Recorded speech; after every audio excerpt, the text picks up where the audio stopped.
Beyond Doubt, Beyond Self. A Dhamma talk given by Ajahn Anan, Indochina. To practice Dhamma, we must look into the present, because the nature of our thinking is to spin off into matters of past and future.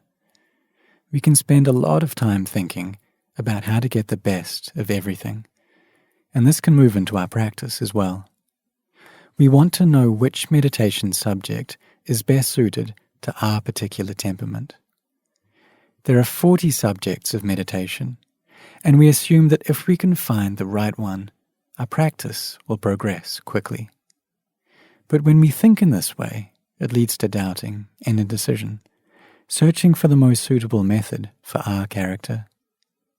At times we may use Buddha while walking or sitting meditation, and not achieve much tranquility. So then we wonder, is this right for me? Am I doing it correctly? Maybe I should use a different meditation subject. These are simply thoughts of doubt, which is an obstruction to one-pointedness of mind. The more we find ourselves doubting, back and forth, what should I do? The more we need to contemplate in a way that brings about an experience of emptiness. If you try to use an object like Buddha while you're caught in doubt, it'll just lead on to further doubting whether it's the right practice for you. So you don't need to think about anything at all. Just let it all be seen in the light of emptiness. Usually when a thought arises in the mind, the habit is to proliferate and build it up even further. Seeing everything as sunyata, empty, will stop the mind from proliferating. The perception of emptiness is therefore the most suitable meditation subject for those who tend towards doubt. Whether practicing walking or sitting meditation, we try to contemplate in a way that brings a sense of emptiness to the mind. Investigate the moods and mental impressions that appear, and then let them go. There's nothing to them, only arising, existing, ceasing. Arising, existing, ceasing. So we practice letting go and not attaching. Okay? Just let go. It's not appropriate to hold on to them or carry them about. Just observe their arising, existing, and ceasing.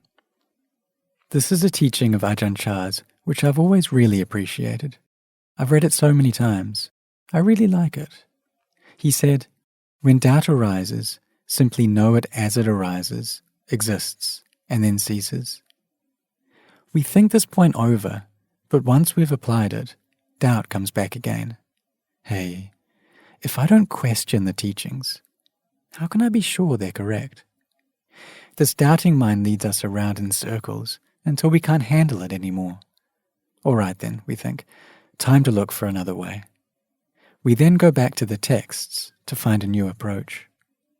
When we look to the books, we're looking for a way out of this delusion, but the fact is, the delusion is right here within us. Aha! If we can know delusion as it arises, exists, and ceases, we'll see right through it. Our natural instinct is to see the me and mine in all of this, to see it as a fixed self or soul. But when we see everything in terms of self, this is what we call a puthujjana, an unenlightened being. And this is how we normally are, caught up in a sense of myself, a sense of me and them. Or otherwise, after seeing the sense of self as something frantic and confused, sometimes practitioners get the idea that they can simply flat out reject it. They try to reject the sense of self, deciding that they would be better off without it. Now, please let me explain what I mean here. Rejecting means not wishing to get involved with matters of self. One relies on a peaceful state of mental absorption, or jhana, to escape from the suffering associated with the experience of self. When the factors of concentration gather together, one enters into the stillness of deep jhana and loses all interest in the world outside. Before reaching enlightenment, the Buddha trained in this meditation until skilled at entering the highest level of jhana. But even after mastering jhana, the Buddha still hadn't found what he was after. The path of practice, which would take him beyond suffering, still hadn't been found. On one extreme, there's attaching to the sense of self as something real and stable, and on the other extreme, there's completely rejecting the sense of self. Neither of these is the correct path, though. There's no attempt to understand how the self arises, and so both approaches are bound up with delusion. But the Buddha found another way, seeing through the sense of self and letting it go, relinquishing attachment. This was different from the two extremes.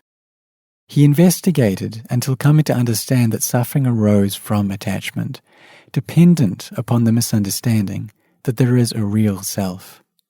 This is seeing that the self is not self. At this point, he was able to let go, putting down the sense of self and attaining to Nibbana.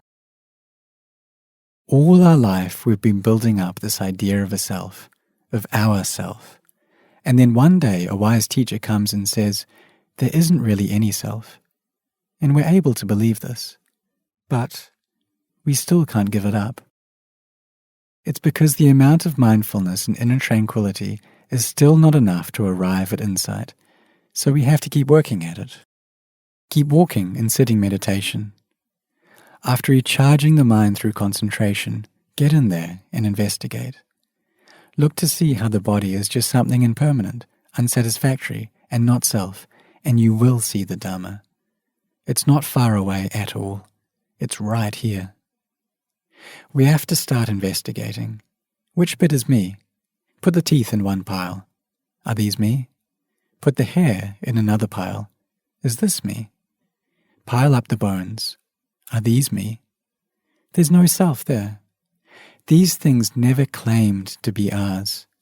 If the mind is calm, we can clearly see this. It isn't really mine. There really isn't any self there after all.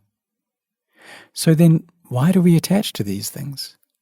We see them as ours, as something attractive and pleasing, but this isn't sane. Though the body is impermanent, we think of it as permanent. Though it's filled with suffering, we think of it as being filled with happiness. The body isn't ours, but we say that it is. It isn't something beautiful, but we see it that way. This is a form of insanity. If we keep at the practice, it will dawn on us that the body really isn't something beautiful. It really isn't a being or a person or a self. What it really is a mass of stress and suffering, a mass of impersonality. When we arrive at this insight, our heart will arrive at the Dhamma. In the beginning, though, there is still the sense of self, of me and them. So we bring up mindfulness and investigate. There's no need to doubt the path of practice, although forbidding such doubt from occurring isn't easy to do. This used to happen to me as well. When I was newly ordained, I had a lot of doubts about the way of practice. I wanted to get results quickly. I wanted to find the direct path, the shortcut.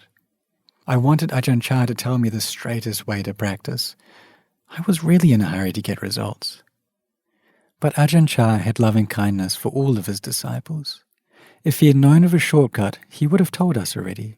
For, like the Buddha, Ajahn Chah concealed nothing of the teaching. There was nothing closed off. He taught us all that he knew. He told us the fast-track method does exist. Don't try to do anything. That's right. Just let go completely. We don't need to do anything special, okay? If we want to get quick results, just let go. Let go of the body. Let go of the mind. Don't attach to these things as me or mine. There's no quicker way than this right here. But can we do it? Well, maybe we're not yet able to let go completely. Maybe we're still attached. In this case, we have to practice first. Begin with giving and moral discipline, along with developing mindfulness and concentration. The wisdom needed to let go is born from these efforts.